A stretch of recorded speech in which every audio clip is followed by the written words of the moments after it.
হ্যাঁ madam. Madam কোথায় যাবেন? বেলফুলিয়া যাবে? যাবো ম্যাডাম, উঠুন। এতবার ফোন করছো কেন? দেখছো না আমি ফোন কেটে দিচ্ছি, রাখো ফোন। ম্যাডাম, আপনাকে দেখে খুব বিরক্ত মনে হচ্ছে, কোনো সমস্যা? হ্যাঁ সমস্যা, তাতে তোমার কি? ভ্যান চালাচ্ছে, ভ্যান চালাও। কি হয়েছে? বললাম তো আমার আর গাড়ি লাগবে না, রাখো। ব্যাস এখানে রাখো। হ্যাঁ হ্যাঁ ভাড়া কত হয়েছে তোমার? ম্যাডাম, 30 টাকা। 30 টাকা? আচ্ছা, এ নাও টাকা। ম্যাডাম 500 টাকা আমার কাছে তো খুচরা নেই। আচ্ছা দাঁড়াও, দেখি আমার কাছে আছে কিনা।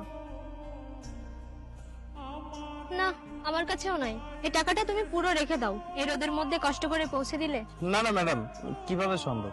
আমার ভাড়া মাত্র 30 টাকা, আমি 500 টাকা কিভাবে নিব? আমার পারিশ্রমিকটুকু দিলেই হবে, আপনি অন্য কোনো একদিন দিন। তোমার জায়গাতে অন্য কেউ হলে সাথে সাথে টাকাটা নিয়ে নিত, কিন্তু তোমাকে এত টাকা অফার করার পরেও তুমি টাকাটা নিলে না। সত্যি তোমাকে দেখে অনেক ভালো লাগলো। ম্যাডাম, আমি সৎ পথে পরিশ্রম করে টাকা উপার্জন করি। হয়তো আমার উপার্জন খুব কম, কিন্তু এতে আমি অনেক খুশি। যেটা করি সৎ পথে করি।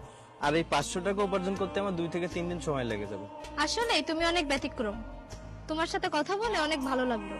আচ্ছা, কাল আমি দেখা করে তোমার টাকাটা দিয়ে দেবো।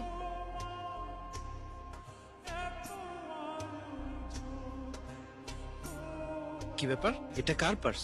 আচ্ছা, এটা তো ওই ম্যাডামের হাতে দেখেছিলাম, এটা ওনারই হবে। কিন্তু এটা ফেরত দিব কিভাবে? একটা কাজ করি, ম্যাডামকে যেখানে নামিয়ে দিয়েছিলাম সেখানে গিয়ে খুঁজি, যদি পাই। এখানেও তো ম্যাডামকে পাচ্ছি না, কোথায় যে পাই। আর কতক্ষণ দাঁড়িয়ে থাকবে এভাবে? থাক, কাল দেখা হলে দিয়ে দেবো, এখন যাই। আমার পার্স কোথায় গেল? ওর মধ্যে কত ইম্পর্টেন্ট ডকুমেন্ট ছিল। শিট, পার্সটা কি ভ্যানে রেখে আসলাম? যাই দেখি তো, কোথায় চলে গেল ভ্যানটা। আমি কোথায় পাবো ওনাকে? দেখি তো এদিকে পাই কিনা। আমি মনে মনে তোমাকেই খুঁজছিলাম। ম্যাডাম, ম্যাডাম মনে মনে আমিও আপনাকে খুঁজছিলাম। এই নাও তোমার 30 টাকা।